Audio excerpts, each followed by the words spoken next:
Wala ko nga naman. Kabalo ko nga, dali ko.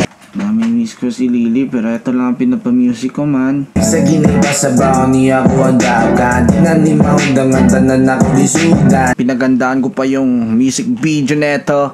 Pinaghandaan ko talaga. Huwag kayo ma-expect ng too much, okay? Sa lahat ng bagay, kahit kayo, huwag kayo ma-expect ng too much. Para hindi kayo masaktan, hindi kayo mabigo. Huwag. Talagang mag-expect ka, pero normal lang. Plus points na lang kung na-over pa yung expectation mo.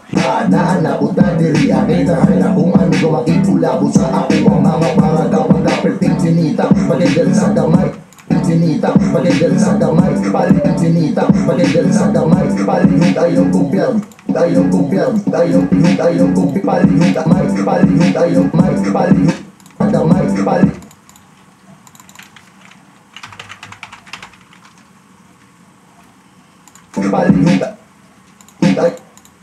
This is the real vlog. This month, ito yung ilalabas ko na lyric video. Subscribe kayo sa YouTube channel ko.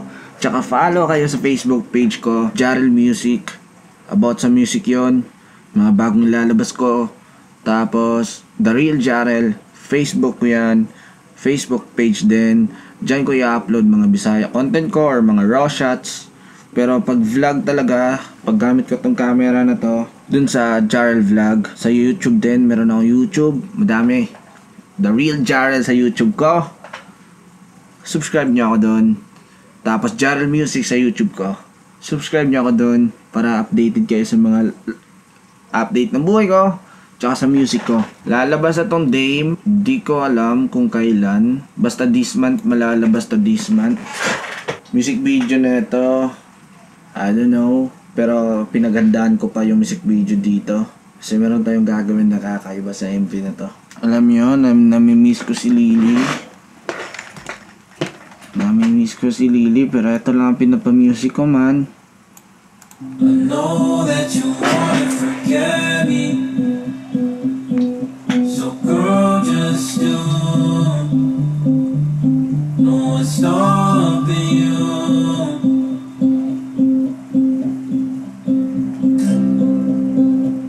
Just know you're not letting go of me, but a piece of you. God, it's sad but true. Yo, huwag ka magtakapon, ba't ako nag-iba? Wala naman yung di ba? Ikaw naman yung bigla na wala. Tapos ngayon ako pa naman kang kasama. Pati mga pinagsasama, hindi ko naman yung kinalimutan. Lalo na di ba kaibigan? Pero dito nga hangganan. Dahil ito sa kadahilan. Magkaiba tayo ng mga naradaanan. Di ba atin yung pinag-usapan? Dahil dalawang kaibigan.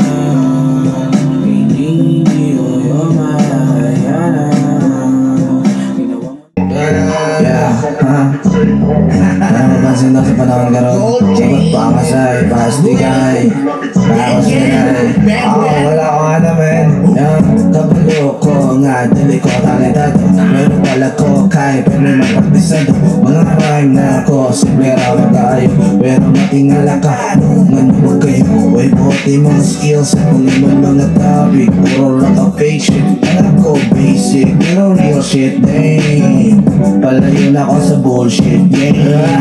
Ako ni nga dula, inyong gipangita. Mapasok ka, bisag wala. Mga baka nagabula, kung binabitawan mong MV. Pero wabi ka mo lang naman movie. Resulta sa kaputi. Ako ni nasugdan nga, wako'y naibawan. Wako gitubuan, ako ni gitunan. Wapot ko kabalo kung sa manabadunan. Pero sigurado ka na, ipahingan. Sa giniba sa baon niya ako ang dagan. Tinanimaw dangan tanan ako disugan. Kakatapos ko lang nag-edit, pero hindi pa siya tapos talaga na final na. Ano pa lang to? Parang need na lang i-finishing.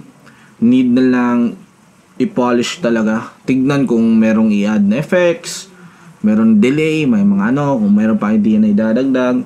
Hindi ko pa to final. Gusto ko pa, bago ko to final, gusto ko makita to ni Leonard.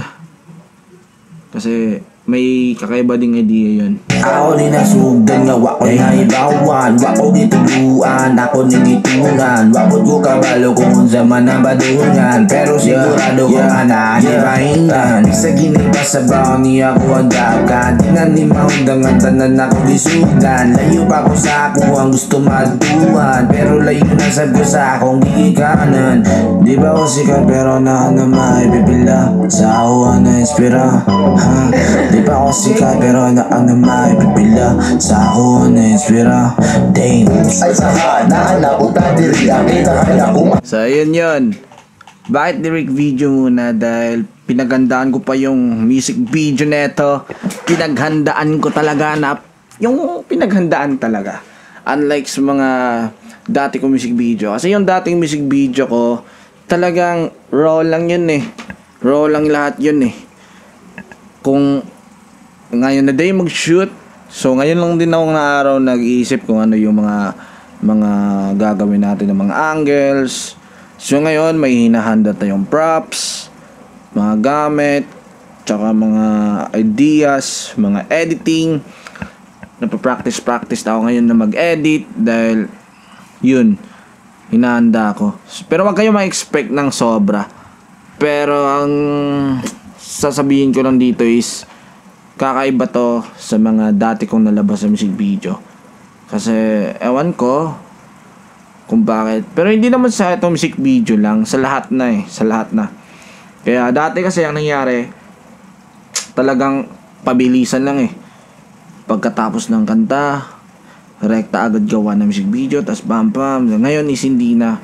Gusto ko quality na. So kung napapansin nyo, lagi na ako nagbablog, nag-daily vlog, balik ako sa daily vlog kasi dun kumukuha ako ng mga ideas, nagpa-practice ako dun. Tulad ngayon. So, nag-update ako ngayon pero at the same time, nagpa-practice din ako sa pag-edit, color grading, sa lahat-lahat ng bagay. Kaya yun.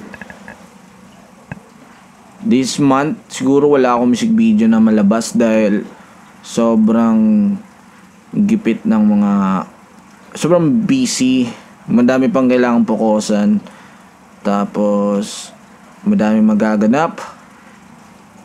Siguro pagka Holy Week, no? Kasi pwede yun sa Holy Week, pwede pala sa Holy Week. Hindi ko alam kung, pero this month di siguro makalabas ng music video kasi pagdating sa editing talaga, ano na siya, mala movie. Basta wag kayo ma-expect ng malala. Wag kayo ma-expect ng too much. Okay? Sa lahat ng bagay, kahit kayo, wag kayo ma-expect ng too much. Para hindi kayo masaktan, hindi kayo mabigo. Wag. Talagang mag-expect ka pero normal lang. Plus points na lang kung na-over pa yung expectation mo. Yun na lang. Tulad nito. Hanggang ngayon, hindi pa din nabura sa isip ko. Hindi pa din nawala sa katawan ko yung exciting ng pangyayari na to. Bakit? Kasi guys, nung una, akala ko mapirmahan lang yun na yun. Doon, hindi ko in-expect. Pagpunta ko doon, pinalapit ako nila Flo G. Talagang pinapapasok nila ako doon. Tas kilala nila ako. 'Di ba? Nakilala nila ako. Napansin nila ako sa YouTube kasi lagi ako nagre-react ng mga kanta nila eh. Sabi nila, "Oy, ikaw yung nagre-react." Like, wow. Doon pa lang sinong di mayayanig doon. So, simula noon, nakagawa ko ng kanta, na-inspire ako lalo doon. Until now, dala-dala ko yung motivation na yun. Kaya, kita nyo yung mga nagawa ko. Yun na yung resulta na yun. And meron pa tayong aabangan ng mga ilalabas ng mga kanta. Abang-abang lang kayo. Sa ngayon, chill-chill muna tayo.